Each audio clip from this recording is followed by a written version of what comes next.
I knew that I wanted to do something on my own. I wanted to be an entrepreneur, but I had this terrifying fear, that I would end up homeless on the street, because my father had tried to do his own thing over and over again, and so it was like one failed business after you lived another. in entrepreneur town.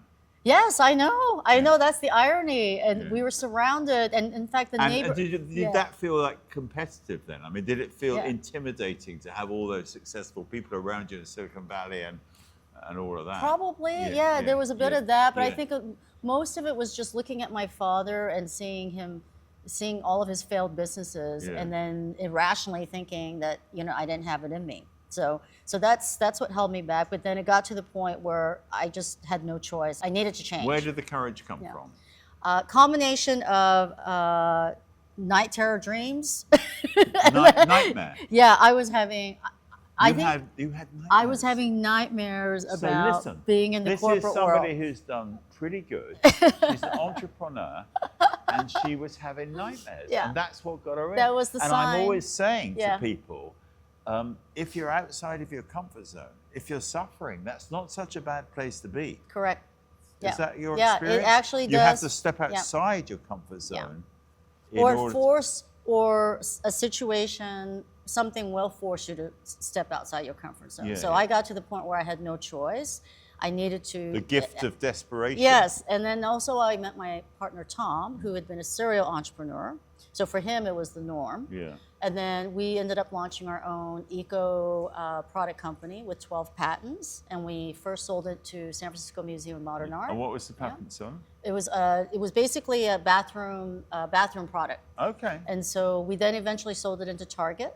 Or I shouldn't say Target, because they don't like it. She was in the bathroom before she got into groovy showbiz. She was in the bathroom appliance business. Yeah. So but you can start modestly. Yes, eco-friendly though, eco product. Yeah, it was eco-friendly, but not very ego-friendly.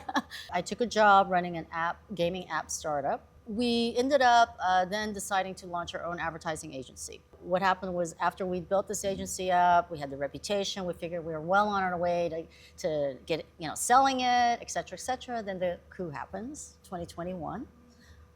This is the Myanmar coup, not the Taiwan. And overnight, out of it. Yep, we had to start all over. So now moving on to current day, I mean, is this international clients? Do people come from around the world here, or are you mostly Thai? I would say international, but now and then we work with young Thai musicians and young Thai directors. But in terms of most of our commercial work, they're international. But look at this. We're in a sound studio. I mean, we could be in California. We could be in Los Angeles in one of the sound studios on the strips. Yeah, absolutely. All you digital nomads who think you're going to be sitting in a common workplace just working on a keyboard, you can do real things. You can get out and do real stuff. And Linda's absolute living proof that you can do that.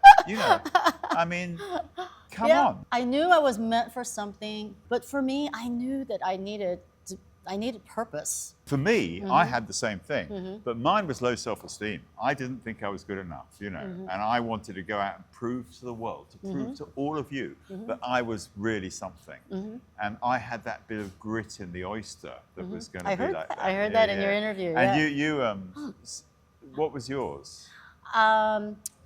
If I dig deep down inside, it's sort of, how it's an anti-role model scenario, which is that I saw what my mom went through. You were not even an individual without a husband. And I grew up watching that. We argued a lot because she wanted me to get married and have kids, and to her that was the goal, the ultimate goal. I actually didn't even want to get married. I had a very different lifestyle. And so whenever people would ask, they're like, oh, well, you've traveled all over the world and you have all this success, your mom must be so proud. I'm like, I did not want to end up like her. Yeah, exactly. That's it. Yeah, you wanted to make your life. Yeah. And you thought it could be something bigger. Yeah, I wanted to be self-reliant. I wanted to depend on myself. I didn't want to end up like her. And your dream came true with a nice man. Isn't she great, girls?